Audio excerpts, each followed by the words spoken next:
procuration de la part de Mme Alexis Laure en faveur de M. Reichstadt, Mme Barlian Isabelle en faveur de Gilbert Barbian, M. Thil Roland en faveur de moi-même, Mme Marie-Rose Carl en faveur de Denise Orner, Mme Erostal Sabine en faveur d'André Milner, Mme Christine Lamarre en faveur de M. D'Antonio, M. Thierry Fink en faveur de Mme Patricia Beuglen et Mme Marmé Françoise en faveur de Mme Dolores Prouf.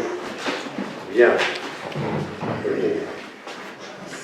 Nous commençons par l'approbation des PV du 28 septembre 2016. Qui s'oppose à l'approbation de ce compte rendu? Personne. Qui s'abstient? Ça fait combien? 2. 2 abstentions. Le point est adopté. Je vous remercie. Donc on fait circuler les documents pour la signature.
Voilà, très bien, merci. Je demande le rajout d'un point supplémentaire à l'ordre du jour qui concerne la convention que nous avons à signer avec l'harmonie municipale.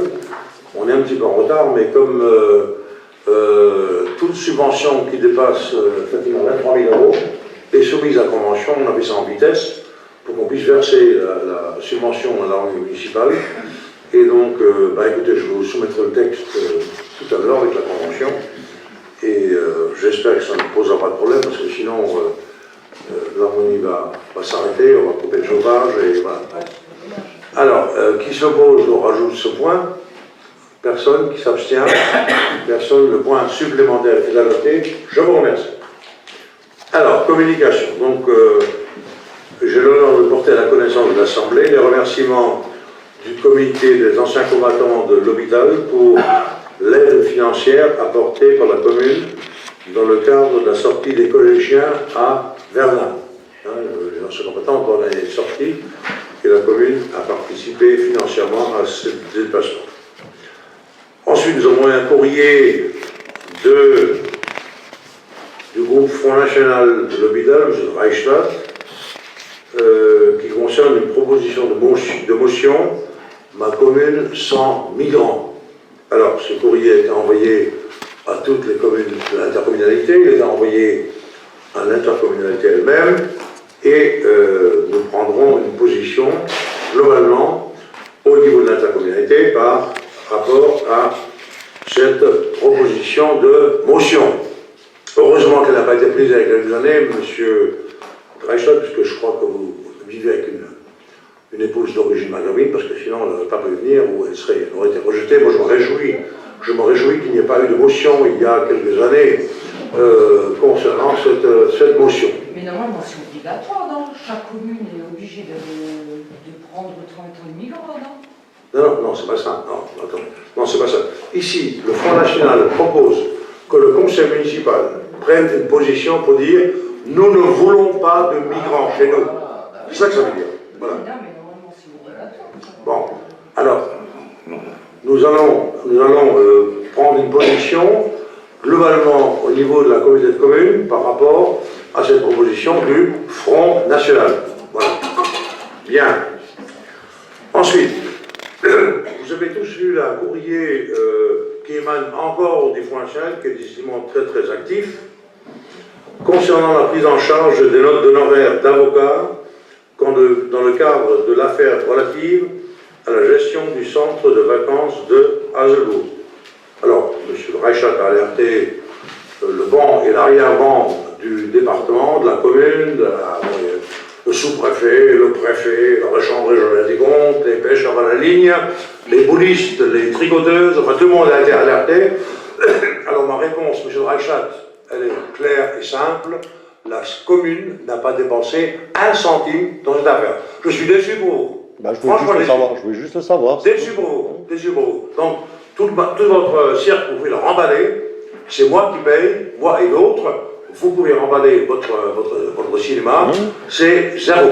Et ce point n'est pas à l'ordre du jour, parce qu'il n'y a pas de délibération à prendre par le conseil municipal. Comment voulez-vous que le conseil municipal se prononce sur une question qui ne concerne que moi? Non, mais c'était une question à poser. Très bien. Donc, nous pouvons maintenant passer au point sérieux. Après ces élucubrations, nous pouvons enfin passer au point sérieux de l'ordre du jour, qui est au point numéro 1, qui concerne la fusion des comités de communes du Centre Mosellan et du Pays Naborien. Par délibération du 29 septembre, point numéro 7, le Conseil communautaire de Pays Naborien a respectivement confirmé son souhait pour la création du comité d'agglomération au 1er janvier 2017 et composé des communes membres des comités de communes du Centre Mosellan et du Pays Naborien. En fait, cette délibération concerne uniquement l'appellation de la nouvelle communauté d'agglomération, donc qui devrait s'appeler Agglo Saint-Avold Centre Mosellan, avec le siège, donc 10-12 rue du Général de Gaulle, à 57 500 Saint-Avold. Donc, on délibère sur la création d'une communauté d'agglomération au 1er janvier 2017, composée des communes membres des communautés de communes du Centre Mosellan et du Pays Naborien, et deuxièmement, sur la dénomination suivante de la communauté d'agglomération au 1er janvier 2017, Agglo Saint-Avold Centre Mosellan, et sur la détermination du siège, comme je l'ai indiqué, rue du Général de Gaulle, Saint-Avold. Est-ce qu'il y a des questions? Pas de questions, je propose donc de passer au vote. Qui s'oppose à cette proposition? Personne. Qui s'abstient? Personne. Le point est adopté. Je vous remercie. Nous passons au point numéro 2. Modification des statuts. Donc, c'est un point assez important, assez long. Souhaitez-vous que je reprenne la lecture de l'ensemble des points, ou est-ce que vous avez eu le temps de lire tous les points en détail, auquel cas je ne vais pas les reprendre. Qui souhaite la lecture? Personne. Bien. Alors, est-ce qu'il y a des questions? Monsieur de Reichstadt. Bon, moi, j'aurais déjà une question sur l'adhésion au CIDEM, là, dans les groupes de compétences optionnelles. Est-ce que le Centre Mosellan va adhérer au CIDEM? Oui, ils n'ont pas le choix. Parce que comment c'est, eux, ils ont leur camion à eux, ils n'ont justement pas voulu adhérer au CIDEM, ils ont pris leur camion à eux, ils ont des camions qui appartiennent à la Comcom, et ils font leur ramassage eux-mêmes. Non, monsieur de Reichstadt, vous comprenez, une fois de plus, vous comprenez les choses. Ils sont au CIDEM, sauf pour la partie ramassage. Parce que les ordures ménagères comportent 3 éléments, le ramassage et le traitement et, j'oublie. Pardon? Pardon? Et la valorisation. Voilà, et la valorisation. Donc si vous voulez, la communauté de communes du Centre Mosellan s'occupe elle-même du ramassage, mais elle ne s'occupe pas du traitement des ordures ménagères. Donc, okay. pour la partie de traitement, elle est au CIDEM, pour le reste, elle n'y est pas. Et d'ailleurs, ça va poser problème demain, lorsque nous fusionnerons, parce qu'il faudra qu'on adapte nos stratégies. Est-ce que tout le monde sera au CIDEM pour le ramassage, ou est-ce qu'on va nous s'aligner sur le Centre Mosellan pour le ramassage? Voilà. Donc j'ai une autre question là sur la politique de la ville. La politique de la ville, elle concerne qui? Je crois une partie de Saint-Avold, une partie de Valmont seulement. Hein. Elle concerne actuellement le quartier Furs, qui est à cheval sur Valmont et Folchevillers, et Saint-Avold-Venay. On y était autrefois, nous, l'hôpital, pour le quartier Cité-Colline. On a été progressivement déclassé en catégorie, donc 1, 2, 3, ça veut dire qu'on n'a plus de problème à Cité-Colline, et donc on n'est plus concerné, ce qui est d'ailleurs assez contradictoire, puisque pour les écoles, on est en REP, en réseau d'éducation prioritaire, donc c'est un peu contradictoire. Donc, on considère que nos élèves sont en difficulté, le quartier ne le sont pas, voilà. Bon, le constat qu'on peut faire aujourd'hui. Et qu'est-ce que ça donne au niveau du préfet là pour l'histoire de, on passe en fusion en comité d'agglomération au 1er janvier 2017 ou c'est retardé? Parce qu'on avait discuté à la Comcom quoi. Pour l'instant, comme vous le savez, le préfet a pris un arrêté pour annoncer la création d'une communauté de communes et non pas d'agglomération au 1er janvier 2017, avec un certain nombre d'arguments qui concernaient en particulier la non-uniformité des compétences pour l'une et l'autre des intercommunalités. Et c'est d'ailleurs ce point-là qui nous concerne, puisque ici, dans les nouvelles compétences, dans la nouvelle stratégie, on s'adapte aux compétences de la communauté de communes du Centre Mosellan, comme eux ont à le faire avant le 30 octobre. Alors, si à partir du 30 octobre, toutes les communes de l'intercommunalité, des 2 intercommunalités, ont pris les délibérations qu'il faut pour qu'on soit à flot, de toute façon, on sera plus de 55 000 habitants, donc on sera théoriquement en communauté d'agglomération. On verra avec le préfet, que nous allons rencontrer d'ailleurs le 9 novembre, conjointement, la communauté de communes du Pays d'Amborien et le Centre Mosellan, nous rencontrons le préfet le 9 et nous verrons ce qu'il en sera. Mais en tout cas, on peut estimer aujourd'hui qu'à partir du 1er novembre 2016, nous remplirons des conditions pour entrer en communauté d'agglomération. Est-ce que pour autant le préfet donnera son quitus? Je ne peux pas le dire. Voilà. Ok? Bien. Qui s'oppose à l'adoption de ce point? Personne? Qui s'abstient? Personne? Je vous remercie. Et nous passons au point numéro 3. Échange de terrain rue de la Vallée entre la commune de l'Hôpital et la SCI IMES. Délibération complémentaire, parce que, je ne sais pas si vous vous rappelez, on vous avait fourni des plans l'autre fois, et simplement il manquait un point qui était l'évaluation des domaines. Donc, l'évaluation des domaines nous est parvenue entre-temps. Donc, le prix qui a été fixé par les domaines pour ce terrain est de 4 927 € l'art. Je rappelle que l'ensemble des terrains représente, un demi-hectare. Oui, 54 arbres de mémoire. remet pas en cause notre délibération du 28 septembre, point 9, échange de terrain. C'est simplement une information complémentaire, puisqu'on ne puisse pas nous reprocher de ne pas avoir indiqué le prix de l'art, Madame ça vaut. Voilà. Un problème, une question? Bien. Bah écoutez, donc on peut considérer que le point est adopté. Pas d'opposition, pas de... Voilà, merci. Nous passons au point numéro 4, indemnité de responsabilité des régisseurs de recettes et cautionnement. Je passe la parole à Madame Rouf. Donc, appuie sur le... Vu le décret du 29 décembre 1962 portant règlement général sur la comptabilité publique, vu les articles R 1617-1 à 18 du Code général des collectivités territoriales, vu le décret numéro 2008-227 du 5 mars 2008, abrogeant et remplaçant le décret numéro 66-850 du 15 novembre 66 relatif à la responsabilité personnelle et pécuniaire des régisseurs, vu l'arrêté du ministre du Budget en date du 3 septembre 2001 relatif au taux de l'indemnité de responsabilité susceptible d'être allouée aux régisseurs d'avance et aux régisseurs de recettes relevant des organismes publics et au montant du cautionnement imposé à ces agents. Conformément aux dispositions de l'article 18 du décret du 29 décembre 1962 portant règlement général sur la comptabilité publique, des régisseurs peuvent être chargés pour le compte des comptables publics d'opérations d'encaissement ou de paiement. Cette procédure est notamment destinée à faciliter l'encaissement des recettes et le paiement des dépenses. S'agissant des collectivités territoriales et de leur établissement public, elle est actuellement organisée et réglementée par les articles R 1617-1 à 18 du Code général des collectivités territoriales. Les régisseurs de recettes et d'avances sont personnellement et pécuniairement responsables des fonds qui leur sont conviés. Ils peuvent donc être astreints à un cautionnement et percevoir une indemnité de responsabilité en fonction de l'importance des sommes gérées. Le régisseur peut être assisté de mandataires qui sont dispensés de cautionnement.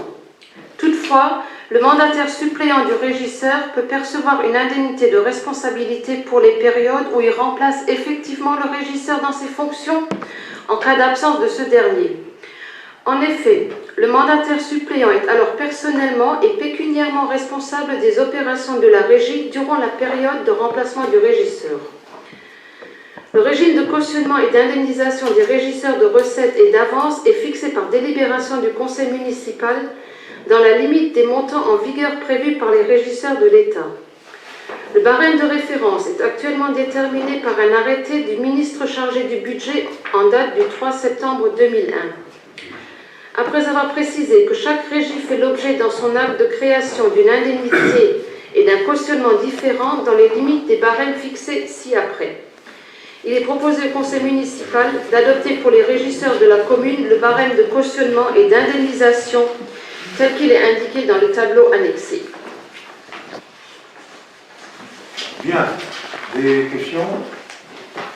Monsieur le Régisseur. Oui, en fin de compte, c'est les recettes qui concernent quoi? Juste le... C'est les recettes qui concernent quoi? Mais les régisseurs de recettes, par exemple, la personne qui va récupérer les recettes des ambulants qui s'installent sur le marché le samedi, Voilà. Quand il y a la foire, quand La il y a braderie. différentes recettes et les règles, bon, absolument administratif. Oui, c'est pratiquement surtout le marché, la braderie, quoi. Oui. Et les locations de salles qui vont en grande partie aussi, quoi. Bien. Voilà. Qui s'oppose à l'adoption de ce point? Personne. Qui s'abstient?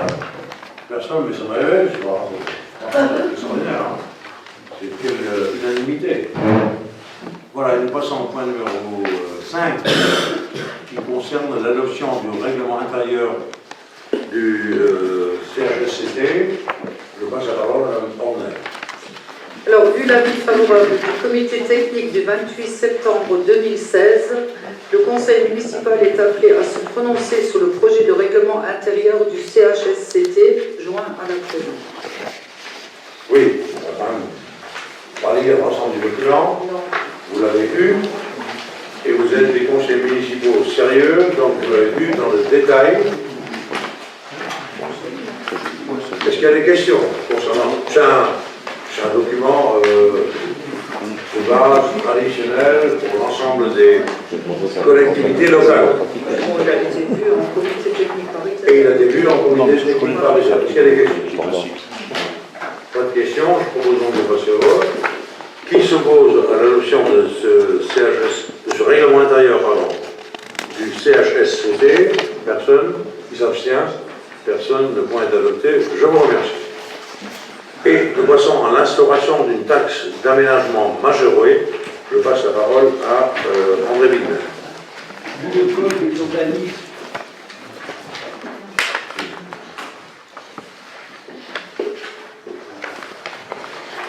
vu le code de l'urbanisme et notamment son article R331-15, vu la délibération du conseil municipal de la ville de l'Hôpital en date du 25 novembre 2014 fixant le taux de la taxe d'aménagement sur le territoire communal,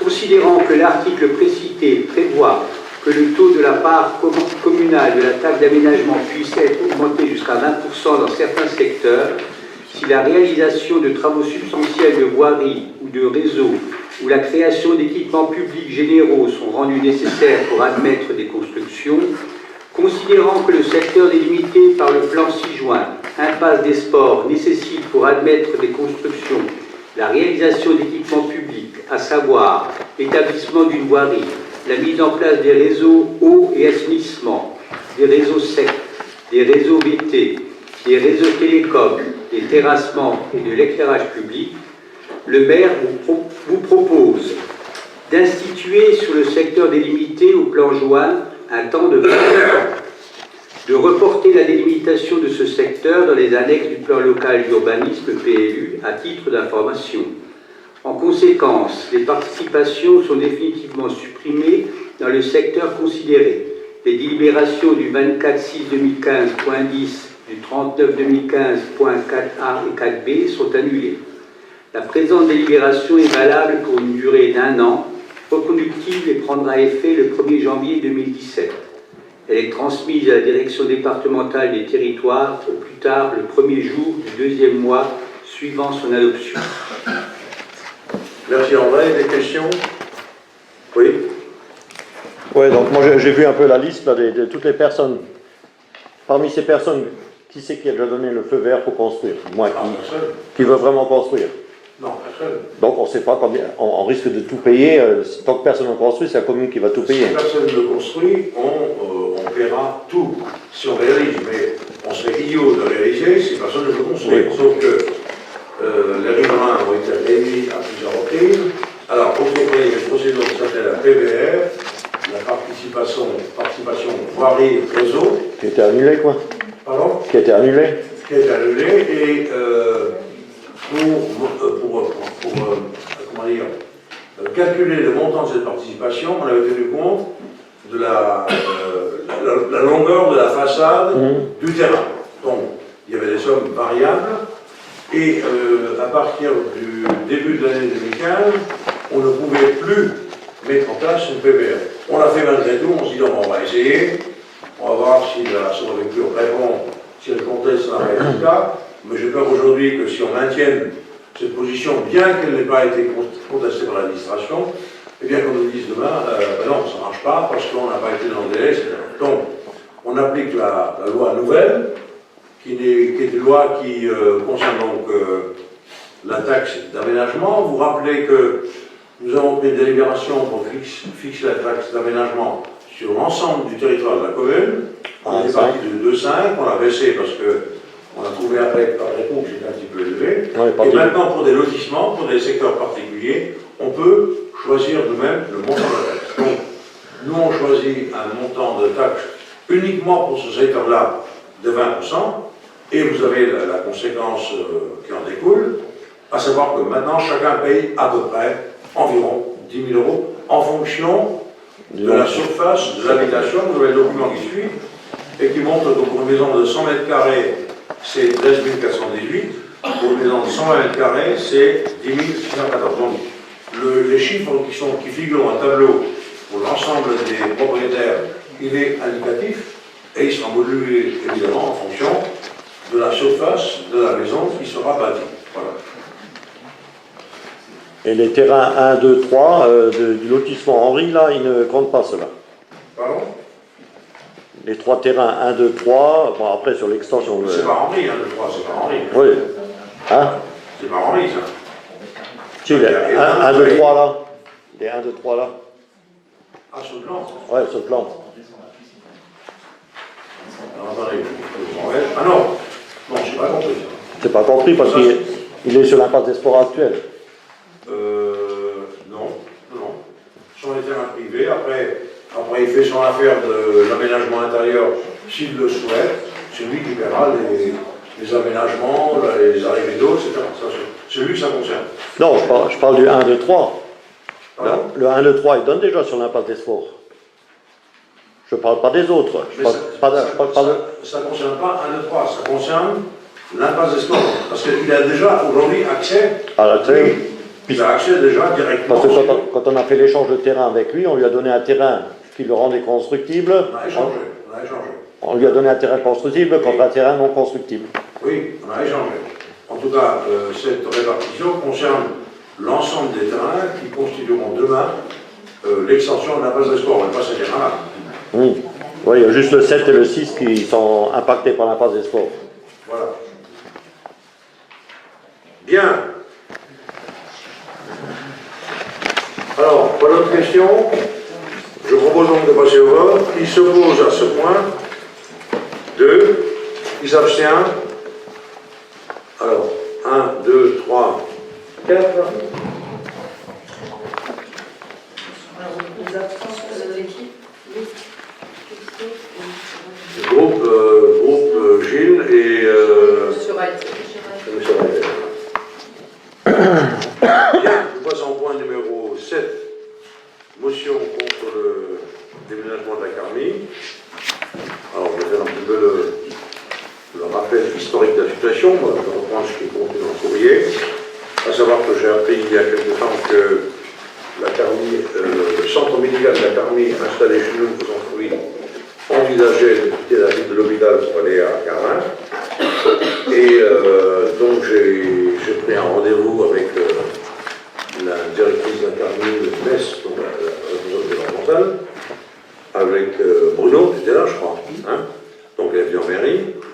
Je lui ai posé la question, elle m'a dit qu'effectivement, il y avait un déplacement du centre de Carmie à l'étude pour aller à Carlin. Voilà, ça, c'est le point de départ.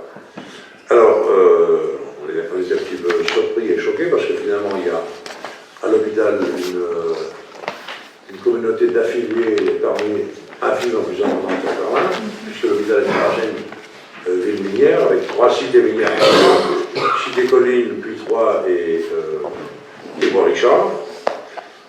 Et donc, après coup, on a appris que finalement, c'est le médecin de la Carmie sur Carlin qui aurait dû venir à l'hôpital, parce que dans le centre médical de l'hôpital, il y a un bureau qui est libre, enfin, je veux dire, un cabinet qui est disponible. Donc elle ne voulait pas, ce qui s'est passé après, j'en sais rien, mais donc il nous semblait absolument scandaleux que la Carmie se déplace de l'hôpital à Carlin. Donc j'ai lancé un courrier au maire de Carlin, parce que ce qu'il faut savoir, c'est que le lieu où la Carmie doit se rendre, c'est le foyer résidence Lévis d'Or, qui est géré par les communes de l'hôpital de Carlin. Donc je ne vois pas comment le maire de Carlin peut décider seul d'accueillir une structure dans un établissement qui est géré par les 2 communes.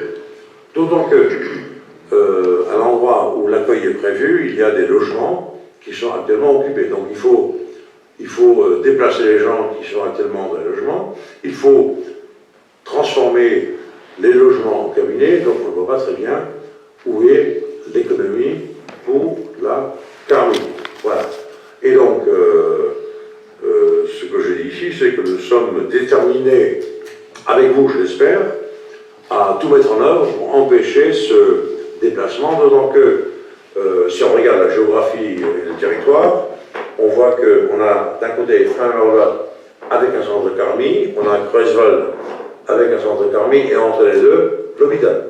Parce qu'aujourd'hui, déplacer le centre de Carmi de l'hôpital sur Carmin, c'est le rapprocher de Creuswald et un petit peu de Dijon, et ça veut dire que demain, après-demain, il n'y aura plus de centre de Carmi du tout. Voilà. Donc c'est cela qui nous inquiète un petit peu. Et je peux vous dire que je mettrai tout en œuvre avec vous pour empêcher ce déplacement parce qu'il est complètement injustifié.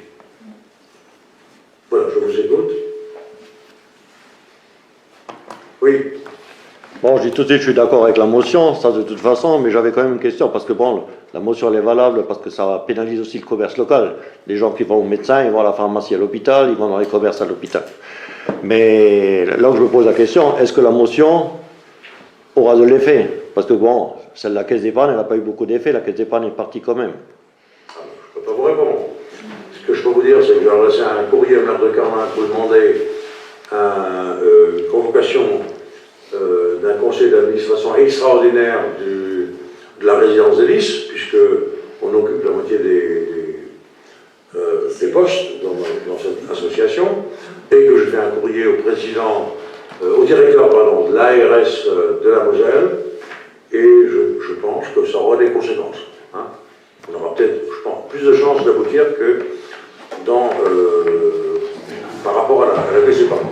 Hein, parce qu'ici, il s'agit quand même j'ai alerté l'ensemble des syndicats, CFDT, CVT, CFTC, FO. FO, ils sont pas vraiment puissants dans le domaine de la santé.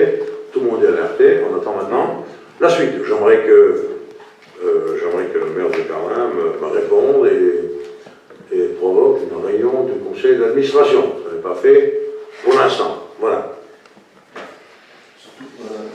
Surtout mon père est un médecin, quoi. Je veux dire, mis à part que c'est pas par rapport aux affiliés de l'UIR, mais c'est quand même on risque de faire un médecin supplémentaire à l'hôpital, sachant qu'il y a encore le docteur Bernard qui risque de finir aussi.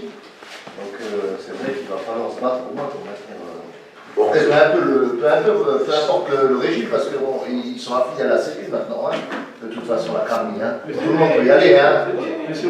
C'est ouvert à tous, hein. Ça, peu de gens le savent, hein. Mais c'est vrai que moi, demain, j'ai pas travaillé hier, mais je peux aller chez le médecin de la Carmi. Moi, ce qui m'importe le plus, c'est qu'on perd effectivement un médecin sur le territoire hospitalier. Et surtout que ça va. Et puis les autres, ils prennent plus de rendez-vous, ils prennent plus de nouveaux clients. Hein. Je sais que chez Dr Welling, il est plein. Je veux dire, voilà, il y aura quand même une problématique. Ils vont déplacer le problème, quoi. Je veux dire, si demain ça se faisait, si le docteur Aznaoui allait à Carmin, ça en déshabille Pierre pour appeler Paul, quoi. Parce que le problème va se faire sur l'hôpital. Il faudrait presque trouver des autres médecins pour les faire revenir sur l'hôpital. Le combat doit être de maintenir un médecin supplémentaire. Il faut plus le tourner comme ça, parce qu'à un moment donné, les OIR n'existent plus. Hein. Je veux dire, la Carmi, c'est maintenant, c'est le régime sécu. Hein. Bah, même si c'est pas la Carmi, mais il faudrait trouver un autre médecin pour mettre à la place, quoi. à terme, la Carmi disparaîtra. De toute façon, elle disparaîtra. On aurait pu imaginer que Carmin et l'hôpital, qui sont des communes tellement proches, mènent un combat commun pour éviter la désertification et dans une et dans l'autre commune. Là, on a l'impression qu'on a essayé de nous doubler pour. C'est l'affaire de chacun. C'est dommage, hein, surtout que l'avenir, ça va être, comme on l'a voté tout à l'heure, les agglomérations, les mutualisations des moyens, réfléchir sur le développement sur un territoire, que ce soit dans la santé, dans l'animation. Et là, on remarque un peu que c'est un petit combat ça va donner un petit combat entre communes, quoi. Dommage. Ça, c'est dommage. Dommage. On aurait pu travailler ensemble et lutter ensemble pour éviter une désertification médicale et à Carmin et à l'hôpital. Mais là, on a essayé de nous doubler. Donc voilà. Que voulez-vous? Bien, qui s'oppose à l'adoption de cette motion? Personne. Qui s'abstient? Personne, je vous remercie. Donc il y a le point numéro 8.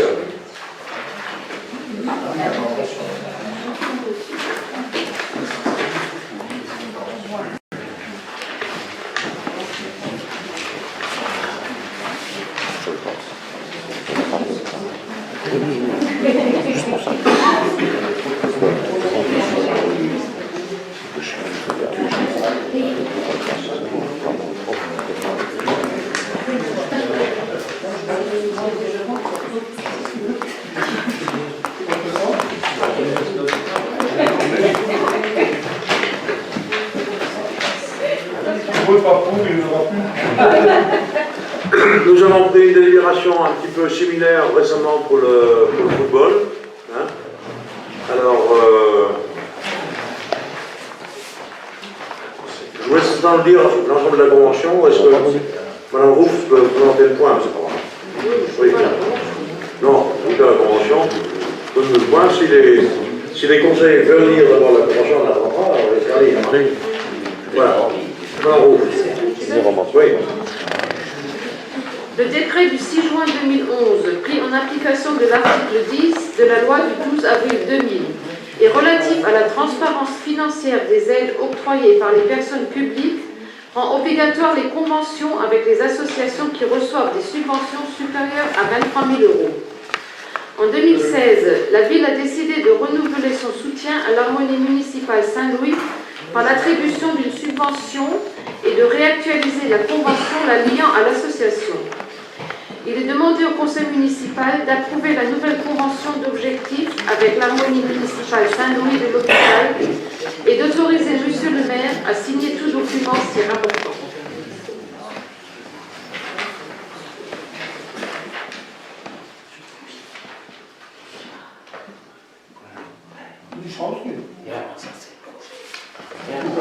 Non, mais non.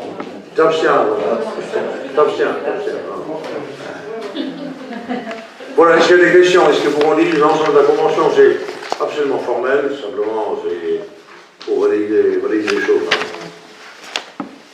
Bien, on peut passer au vote. Qui s'oppose à l'adoption de cette convention? Personne. Qui s'abstient? Personne. Une abstention. Donc le point est adopté, je vous remercie et l'harmonie pourra être financée, on s'en réjouit. Voilà. Très bien. Ben, je crois que nous avons épuisé l'ordre du jour. Et la prochaine fois, quand vous m'écrirez, monsieur Dreislat, écrivez vous-même. Hein, pas la peine de faire écrire par votre ami de la rue Urbain. Hein, on comprend aussi bien. Voilà, je lève la séance et je vous souhaite à tous une bonne soirée.